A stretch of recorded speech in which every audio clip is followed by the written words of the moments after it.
Queridos amigos, sejam bem-vindos ao canal Videira Espírita. Meu nome é Cristina Brito e este é o programa Gotas do Evangelho. Aqui diariamente vemos as mensagens do Espírito Emmanuel, recebidas pela mediunidade de Chico Xavier e reunidas no livro Pão Nosso, publicado pela Federação Espírita Brasileira. Hoje vamos ver a mensagem de número 110, cujo título é Magnetismo pessoal. Magnetismo é aquela característica, por exemplo, dos ímãs. Magnetismo atrai, assim também como repele, né? Magnetismo, essa capacidade de atração. E o versículo destacado por Emmanuel estão narradas essas palavras por Lucas no Novo Testamento, no capítulo 6, no versículo 19, nós temos: E toda a multidão procurava tocar-lhe, porque saía dele uma virtude que os curava a todos. Logicamente, se referindo aqui a Jesus, Lucas. Então, e toda a multidão procurava tocar Jesus, porque saía do Mestre uma virtude que os curava a todos. Então, atraía a multidão Jesus, e interessante que Lucas chama de virtude. Virtude é o que emanava do Cristo, que curava a multidão. Não era o dom da cura, vinha da virtude. E nós sabemos, e lá no Evangelho segundo o Espiritismo, nós temos que as emoções, elas se transformam depois com a nossa evolução em sentimentos, e todos os sentimentos irão crescer e todos se comungarão no amor. Então pode-se dizer que o Espírito puro, como no caso Jesus, ele pulsa amor.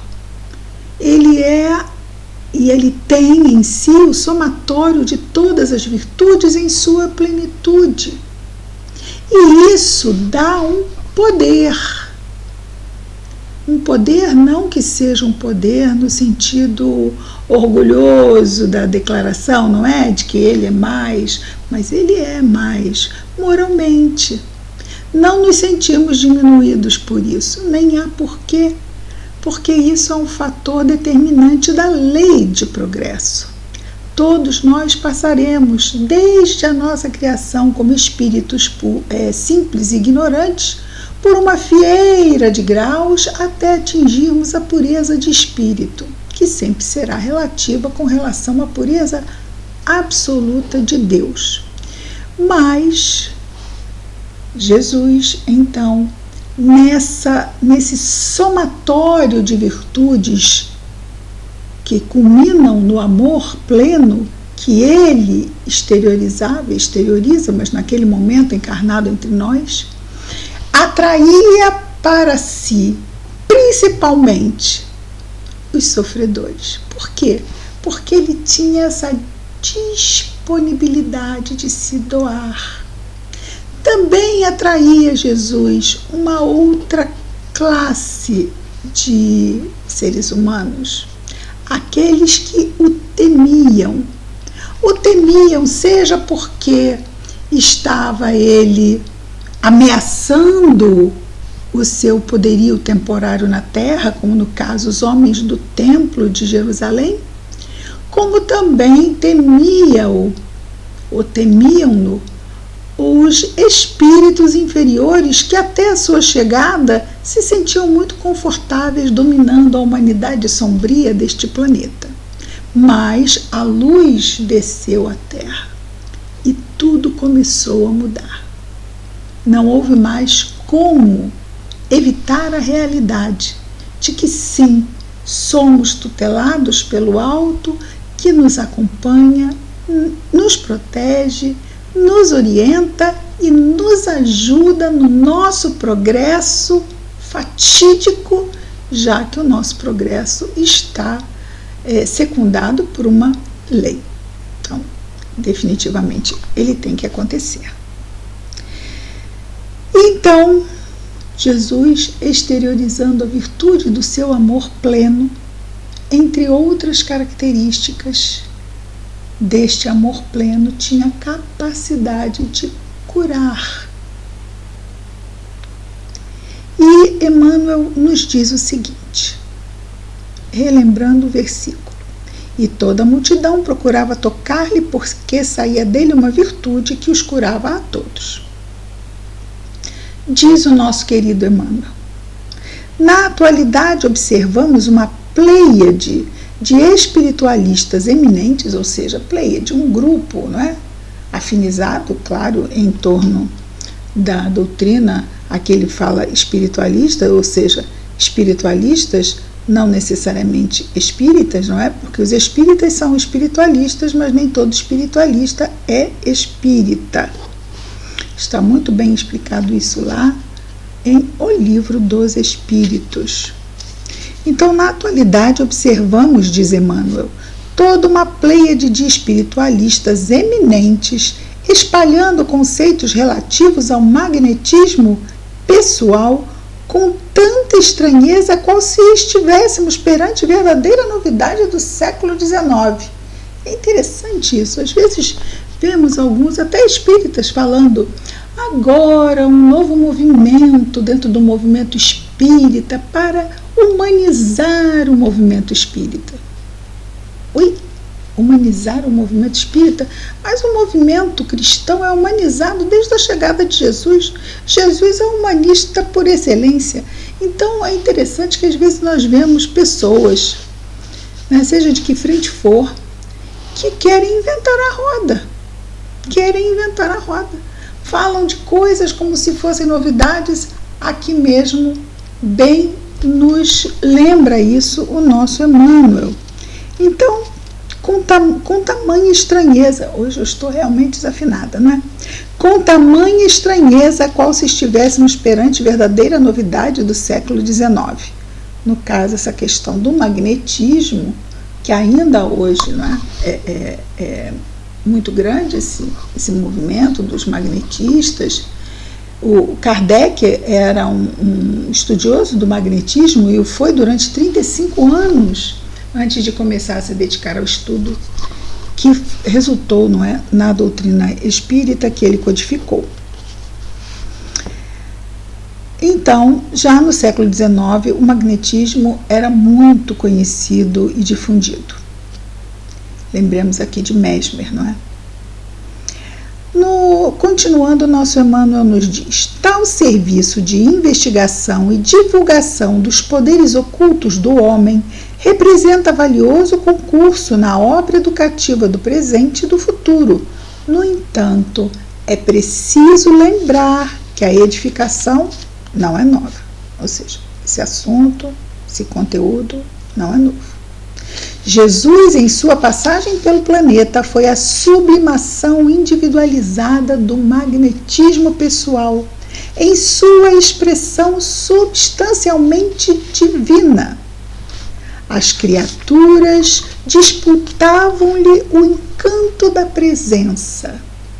As multidões seguiam-lhe os passos, tocadas de singular admiração.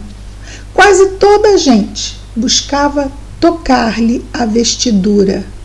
Dele, de Jesus, emanavam irradiações de amor que neutralizavam moléstias recalcitrantes, ou seja, aquelas crônicas, muitas vezes de anos e anos. Lembremos a mulher hemorroíça, que vinha com uma hemorragia há 12 anos e toca na orla da veste de Jesus, na barra ali, no meio de uma multidão, se arrastando. Jesus estava totalmente repleto de pessoas tocando nele. Mas aquela mulher tocou de uma forma diferente, encharcada também de fé. E naquele momento Jesus diz: quem me tocou? Era mais fácil saber quem não estava tocando, a multidão inteira estava tocando Jesus. Mas ele pergunta: quem me tocou? Senti sair de mim uma virtude. De novo, a virtude como instrumento de cura. Vejamos como nós também, em desenvolvendo nossas virtudes, passamos a ter mais recursos da melhoria da qualidade dos nossos fluidos com relação à ajuda aos estados de saúde, não só nosso, é claro, mas dos nossos companheiros de jornada. Vamos lembrar da questão do passe, não é? O passe não é um instrumento improvisado. A pessoa não pode ter uma vida invigilante e chegar para dar o passe e achar que a sua qualidade fluídica seja a mesma de que alguém vigilante, em conter as más tendências, em desenvolver as virtudes. Não adianta só no dia não comer carne. Não é isso que garante a qualidade de um passe, não é? E nós, nos oferecendo a uma tarefa, somos responsáveis pela qualidade da tarefa que oferecemos, não é? Então, voltando ao nosso Emmanuel, quase toda a gente buscava tocar-lhe a vestidura, dele emanavam irradiações de amor que neutralizavam moléstias recalcitrantes.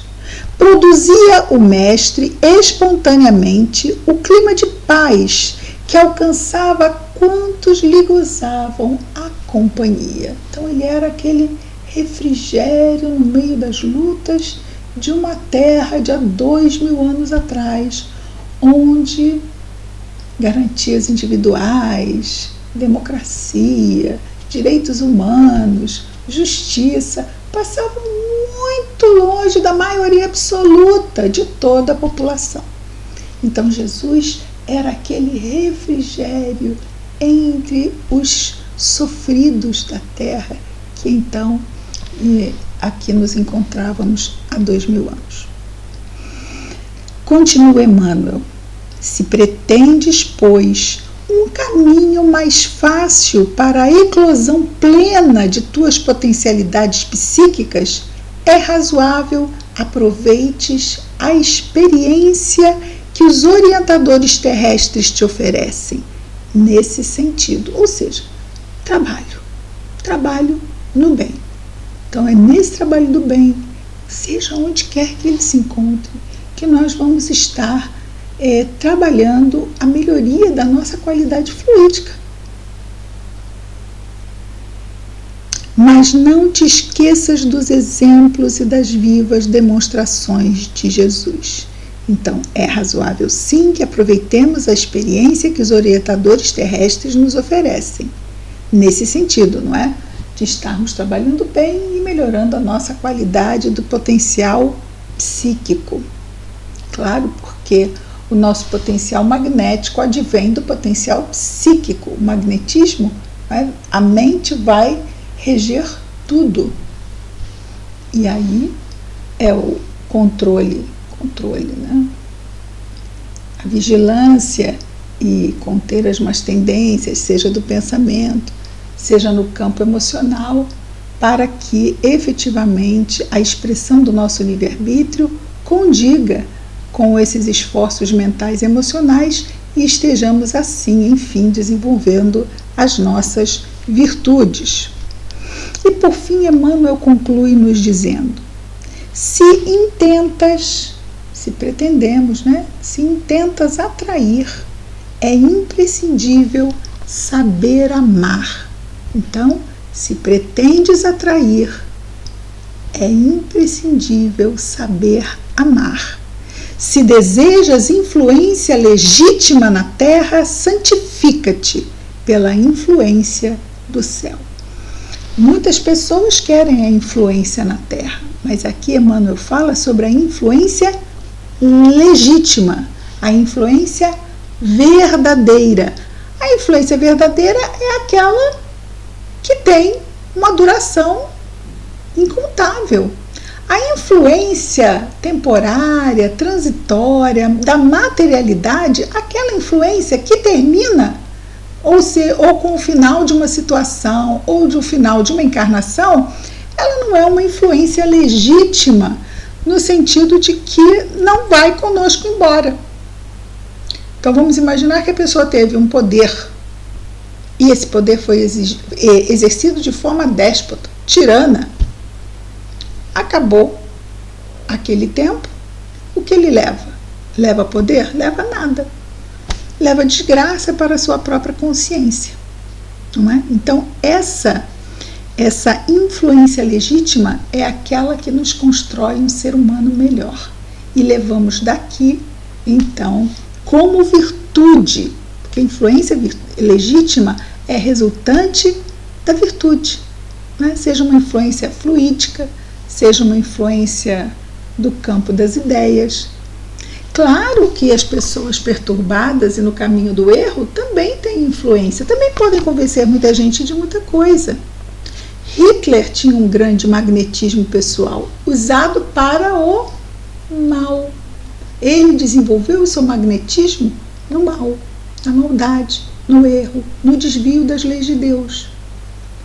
Um dia, porque todos nós progredimos, quando houver o arrependimento, o trabalho de reparação, ele ainda vai ter esse recurso, mas arrependido e trabalhando na reparação, ele vai retornar este recurso que ele já desenvolveu no erro, como nós desenvolvemos vários recursos no erro, e buscamos, na medida do nosso arrependimento e da nossa decisão em seguir o caminho do Cristo, usar esses recursos que foram desenvolvidos no erro, agora desenvolvendo-os e utilizando-os para o bem, em prol das nossas virtudes. Isso é simplesmente maravilhoso. Então, se intentas atrair, é imprescindível saber amar. Se desejas influência legítima na terra, santifica-te pela influência do céu. Estaremos recebendo essa influência na medida que estejamos exercendo as nossas virtudes. Estaremos exercendo as nossas virtudes se buscarmos agir de acordo com as leis de Deus. Bom uso do livre-arbítrio. Muito bem, vamos orar?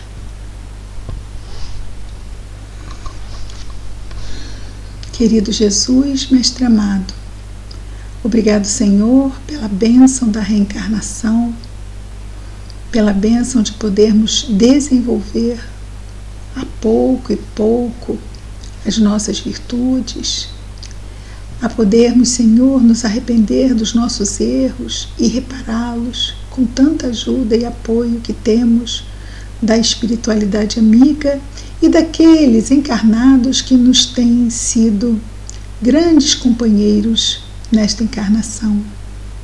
Abençoa todos, Senhor Jesus, em especial aqueles que estão em sofrimento neste momento. Abençoa nosso anjo guardião, abençoa nossa vigilância, Senhor, que estejamos atentos. Ajuda-nos, Mestre, a nos lembrarmos da prece. Abençoa a nossa saúde, Senhor Jesus, física, mental, emocional, espiritual. Abençoa nossos lares, famílias e afetos. Que as tuas bênçãos, Mestre amado, estejam em nós e entre nós, hoje e sempre. Graças a Deus. É isso, queridos amigos. Amanhã estaremos de volta com mais um programa Gotas do Evangelho. Muita paz a todos.